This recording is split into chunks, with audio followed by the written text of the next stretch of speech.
Hi friends, வணக்கம். இது Teeztotaller. So இன்னைக்கு வீடியோவில் ஒரு லைவ் ஆர்டரோட பிரிண்டிங் கிளிப்பிங்ஸ் உங்களுக்கு ஷேர் பண்ண போகிறேன். அண்ட் ஆஸ் யூஷுவல் பார்த்தீங்கன்னா எண்டில் இந்த ஜாபில் இந்த ஒர்க்கில் என்னென்ன சேலஞ்சஸ் இருந்தது, ஸோ அண்டு இந்த பிஸ்னஸில் என்னென்ன சேலஞ்சஸ் அண்டு என்னென்ன இம்ப்ரூவ்மெண்ட் ஏரியாஸ் இருக்குன்றதை நான் உங்களுக்கு ஷேர் பண்ணுறேன். ஸோ இந்த வீடியோ பிடிச்சிருந்தா லைக் பண்ணுங்கள், ஷேர் பண்ணுங்கள், கமெண்ட் பண்ணுங்கள், சப்ஸ்கிரைப் பண்ணிவிட்டு வியூ பண்ணுங்கள். So subscription plus views together will grow the channel. சரிங்களா? ஸோ இது ரெண்டுமே இருந்தால் தான் இந்த சேனலோட growth இருக்கும் and it would be helpful for giving more content. சரிங்களா?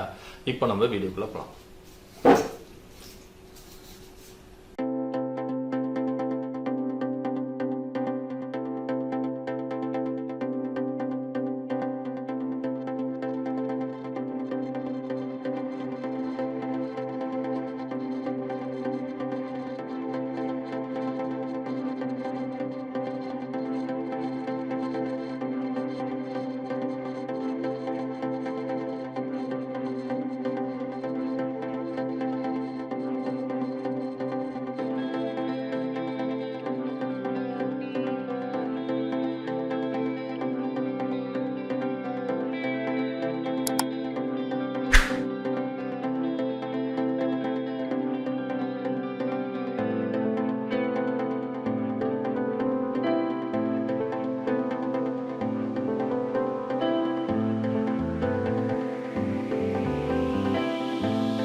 ஸோ இன்னைக்கு வீடியோவில் உங்களுக்கு ஒரு லைவ் ஒர்க் காட்டிருப்பேன். மரூன் கலர் கார்மெண்ட்டில் white colour print. So mostly பார்த்தீங்கன்னா ஸ்க்ரீன் பிரிண்டிங்கில் ஆர்டர் எடுக்கிறதே பார்த்தீங்கன்னா 3 கலர்ஸ், மோர் தென் 3 கலர்ஸ் வந்து பண்ண மாட்டேன். ஏன்னா இதில் நிறைய விஷயம் இருக்குது. ஸோ ஸ்க்ரீன் பிரிண்டிங்கை பொறுத்த வரைக்கும் ரிஜிஸ்ட்ரேஷன் செட் பண்ணணும், ஸ்க்ரீன் செட் பண்ணணும், எக்ஸ்போஸ் பண்ணணும், நிறைய விஷயம் இருக்குது. So single or double or triple colour 3 colour இருக்குன்னா இட் வுட் பி ஃபைன். சரிங்களா? மோர் தென் 3 கலருக்கு மேலே போச்சுன்னா நீங்கள் டிஜிட்டலில் போகிறது இட் வுட் பி பர்ஃபெக்ட். சரிங்களா? ஸோ இப்போது மல்டி கலர் வருது, ஒரு 6 கலர் வருது, ஒரு 4 கலர்ஸ்லாம் வருதுன்னா அப்போ நீங்கள் வந்து இந்த அதாவது ஸ்க்ரீன் பிரிண்டிங் ஒர்க் எல்லாமே பார்த்தீங்கன்னா ரொம்ப கஷ்டமாக இருக்கும்.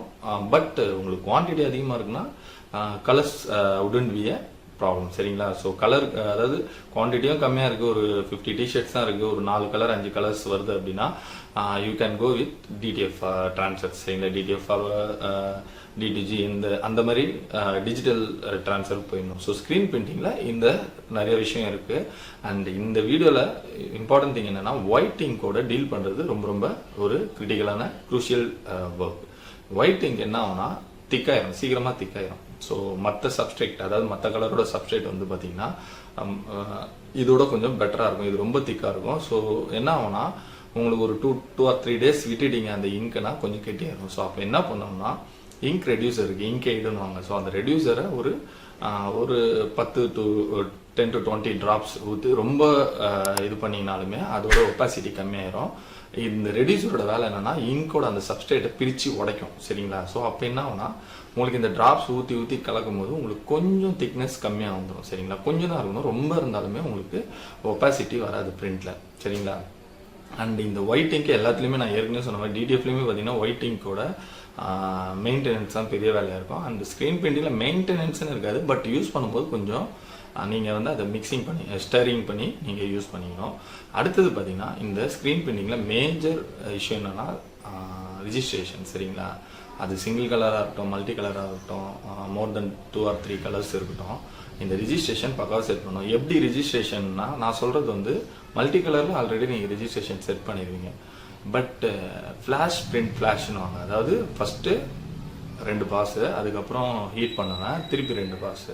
ஸோ இப்போ என்ன ஆகும்னா ரிஜிஸ்ட்ரேஷன், அதாவது பேசிக் மாடல் மிஷின்ஸ்லாம் பார்த்தீங்கன்னா மிஸ் ரிஜிஸ்ட்ரேஷன் ஆகிறதுக்கு சான்சஸ் இருக்குது. ஸோ என்ன ஆகும்னா பிரிண்ட் வந்து ஃபஸ்ட்டு 2 பாஸ் போட்டுட்டு நம்ம க்யூரிங் பண்ணிட்டு அடுத்து வைக்கும் போது அந்த ரிஜிஸ்ட்ரேஷன் லைட்டாக மாறினா கூட அந்த இடம் டபுள் பிரிண்ட் மாதிரி இருக்கும், அதுதான் மிஸ் ரிஜிஸ்ட்ரேஷன்.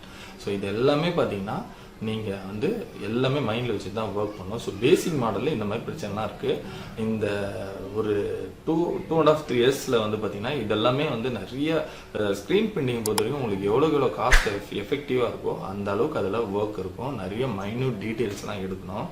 லாஸ்ட்டாக ஒரு ஆர்டரில் பார்த்தீங்கன்னா எக்ஸ்போஸ் பண்ணும்போது நடுவில் பிரிண்ட் ஏரியா இல்லாமல் மற்ற ஏரியாவில் அங்கங்கே வந்து பின் ஹோல்ஸ் மாதிரி சின்ன சின்ன ஹோல்ஸ் வந்துச்சு. ஸோ அதெல்லாமே பார்த்தீங்கன்னா அதில் இங்க் வந்து ஃப்ளோ ஆரம்பிச்சிச்சு ஆன் கார்மெண்ட்டில். ஸோ அதெல்லாம் வந்து பார்த்தீங்கன்னா அந்த டைமில் திருப்பி ரீஒர்க் பண்ணி எக்ஸ்போஸ் பண்ணலாம் பெரிய வேலை. ஸோ அதை என்ன பண்ண டேப் வச்சு கொஞ்சம் அதை ஹைட் பண்ணியாச்சு. ஸோ இந்த மாதிரி நிறைய எக்ஸ்போசிங், எமல்ஷன் இதெல்லாமே வந்து கரெக்டாக நம்ம வந்து ஃபாலோ பண்ணல, ப்ராசஸ் என்னவோ ஸ்டாண்டர்ட் ஆப்ரேட்டிங் ப்ரொசீஜர் என்னவோ அதை ஃபாலோ பண்ணல அப்படின்னா எல்லா இடத்துலையுமே வில் பி ஸ்ட்ரக். சரிங்களா? ஸோ அதனால இது எல்லாமே ப்ராப்பராக ஃபாலோ பண்ணலாம். அண்டு இந்த எமல்ஷன் அண்ட் எக்ஸ்போசிங் வந்து very very vital for screen printing. So நிறைய பேர் இனிஷியல் ஸ்டேஜில் இந்த ஸ்க்ரீன் பிரிண்டிங் விட்டுட்டு போகிறதுக்கு காரணமே என்னென்னா இந்த 2 இடத்துல வந்து கரெக்டாக அவங்களுக்கு ஒரு ஐடியா கிடைக்காம மிஸ் பண்ணி வேணான்ற மாதிரி பேர் தான். பட் டிஜிட்டலில் இந்த வேலைலாம் எதுவுமே கிடையாது. நான் சொன்ன மாதிரி வைனல், டிடிஎஃப், டிடிஜி, சப்ளிமேஷன்லாம் இந்த வேலை கிடையாது. பட் ஸ்க்ரீன் பிரிண்டிங்கில் இந்த மாதிரி டெக்னிக்கல் ஒர்க் அதிகமாக இருக்குது. But it should be interesting. So இதை கற்றுக்க ஆரம்பிச்சிங்கன்னா ரொம்ப இன்ட்ரெஸ்ட்டாக இருக்கும். ஸோ இந்த வீடியோ நான் ஷேர் பண்ணது எதுக்காகனா ஒயிட் இங்க் அண்ட் பார்த்தீங்கன்னா ரிஜிஸ்ட்ரேஷன் இந்த 2 இன்ஃபர்மேஷன் உங்களுக்கு ஷேர் பண்ணுறதுக்காக தான் நான் இந்த வீடியோ ஷேர் பண்ணுறேன். அண்டு நிறைய பேர் வந்து இந்த ட்ரைனிங் ஷெட்யூல்ஸ் அதை பற்றிலாம் கேட்டுட்ருக்கீங்க. ஸோ எல்லாமே வந்து ஒர்க்கிங் இன் ப்ராக்ரஸ். ஸோ நடந்துகிட்ருக்கு. ஸோ எல்லாமே நான் வந்து ஷேர் பண்ணுறேன். ஸோ நீங்கள் தயவுசெய்து சப்ஸ்கிரைப் பண்ணிவிட்டு வியூ பண்ணுங்கள். ஸோ சப்ஸ்கிரைப் பண்ணிவிட்டு வியூ பண்ணிங்கன்னா தான் இந்த சேனலோட க்ரோத் இருக்கும். And it would be helpful for us to giving more ideas and videos. சரிங்களா? கான்டென்ட்ஸ் வந்து பார்த்தீங்கன்னா நிறைய வந்து கான்டென்ட்ஸ்னால் சப்போர்ட் பண்ணாதான் இந்த சேனலோட க்ரோத் வந்து சப்போர்ட்டில் தான் இருக்குது. ஒரு 2 years ஆயிடுச்சு இந்த சேனலோட ஃபர்ஸ்ட் வீடியோ போட்டு. ஆல்மோஸ்ட் ஒரு 20 months ஆயிடுச்சு. ஸோ 1.5 year மேலே ஆயிடுச்சு. ஸோ பார்த்தீங்கன்னா கொஞ்சம் சப்ஸ்கிரைப் பண்ணிவிட்டு வியூஸ் நிறையா போகுது, பட் சப்ஸ்கிரிப்ஷன் பண்ண மாட்டாங்க. ஸோ சப்ஸ்கிரைப் பண்ணிவிட்டு வியூ பண்ணுங்கள். அதுதான் இந்த சேனலுக்கு நீங்கள் கொடுக்குற ஒரு சப்போர்ட். சரிங்களா? மீண்டும் நல்ல வீடியோ சந்திக்கிறேன். நன்றி, வணக்கம்.